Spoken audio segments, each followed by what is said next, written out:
Yo, what's going on, people? Boys and girls, thanks for coming back to the channel. If you're not subscribed, please hit the subscribe button. Nice to see you guys.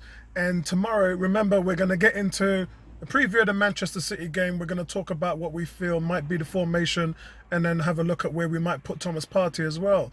But moving on, guys, I know everyone's talking about Wenger's new book, but we'll come to that in a minute. First of all, it's really sad to see that the loan for Brentford with Saliba didn't go through. Talks broke down in the last minute. And my two teams are Watford or Brentford. And I left my reasons in my last video as the reasons why. And it's just a shame that he couldn't go there because he would have been able to bag 25, 30 games and really put through a full season so that they can have a look at him. Look, 15 games weren't enough last year. And I know some people are saying, remember, I did leave a poll on the YouTube channel in terms of would he go Brentford, Watford, or do you guys want him to stay here? And you guys chose for him to stay here. Now, it's all relative, but remember, if you're playing in the League Cup and if you're playing in Europa games, you're probably only going to be getting about 8, 9 games.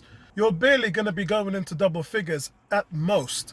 So I think, again, we're going down the road that if he does stay here, he's not really going to be able to play that many games, 10 or so games at best. And that's not enough to develop a player. And I think you have to, there's no doubt about it, you have to put him with a team, first of all, that's going to play him, because we don't want to get into the Serge Gnabry issue that we had before. And Brentford and Watford are willing to do that. And it's just not really worked out. So look, there's no rush. we got Callum Chambers, Mustafi, we got Pablo Mari, all these players are coming back. So it's not like we're in dire straits as centre-backs. Let's be fair. We're not broken down on centre-backs. We're not really feeling the heat there. But it's wise to say that this guy, you've invested so much in him. And remember, this isn't Edu, this isn't Arteta, this is the old regime. They've invested a lot of money in him and we'd like to see the kid grow. And I think considering all of his personal issues and considering the fact that he's just not ready and hasn't played enough football, I think the best thing that you can do is get this guy out on loan. So look, you're going to sit him for November, sit him for December, and in January, I think you try and get him out on loan again. That's what I think. And that's the only real consensus as far as the front office goes. I think that's the only real way forward for him. So moving on, guys, Arsene Wenger has released his new book and he's talked a lot about his regrets and the things that he likes and the reason why he doesn't come back to the Emirates. And I think he was listening to a lot of the fans. The fans was like, oh, you know what? Not sure if him being around is going to be a smart play for all the new managers, for Unai Emery or Mikel Arteta.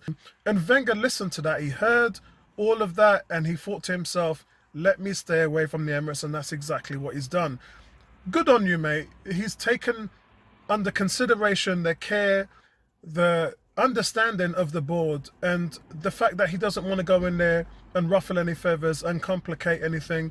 I get Arsene Wenger. He doesn't want to come back and want to destabilize any of the hierarchy at Arsenal, whether it's in the front office, whether it's the managerial positions. He doesn't want to ruffle feathers.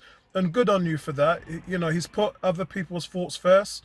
And that's not the same with other teams, guys. Some managers or ex-managers or retired managers cannot wait to get back into football, get around it, because they're passionate about it. And Wenger's still passionate. He's doing a lot of stuff on TV in the Southeast and in Africa. He's doing tons of stuff there. He watches football night and day from the moment he wakes up to the moment he goes to sleep. All he does is watch football. So good on him for that. He also believes that Mikel Arteta is going to work his magic with this team. Wenger's gone out and said he has the ingredients to be a very good manager, a top manager, but many former players has had these ingredients. The difference with him is he's got a big passion, strong character, and he's intelligent, and Wenger believes he's surrounded himself with the right people. Totally agree. And nothing but good faith to him. And let's remember, Wenger hasn't completely alienated himself from the situation. Because it was Mikel Arteta last month that said he talks to Arsene Wenger every week. So, man is saying that he speaks to the old boss every week. And we know he talks to Guardiola. So, Mikel Arteta, regardless of his philosophies and what he wants to do and how the game came to him, still keeps tabs on the men that he looks up to the most. And nothing but respect to you, Arteta, with that. Nothing but big respect to you for that. Guys, Arsenal Player of the Month for September is, drumroll, Gabriel. Now, I still have no idea why they didn't choose this the brother in the Liverpool game. Still don't make no sense to me. But don't make that mistake again. Because this guy is the absolute truth. This guy is fire all over the field. And I think that you have to let this guy spread his wings. I can't wait to see him play against Man City. We still haven't seen a game where he's kind of ruffling with the top players of the league. And whether they did that to protect him or not, I don't know. Makes no sense to me. Cannot wait to see him play against Man City. We still don't know the Kevin De Bruyne situation. Where there's that it was a precaution why they took him off. But then he never really reacted the next day as far as training. So, look, I don't know. I think it's all mind games. Let's just go with the prognosis that Kevin De Bruyne is going to turn up against Arsenal. At least they don't have the strikers. Jesus is out.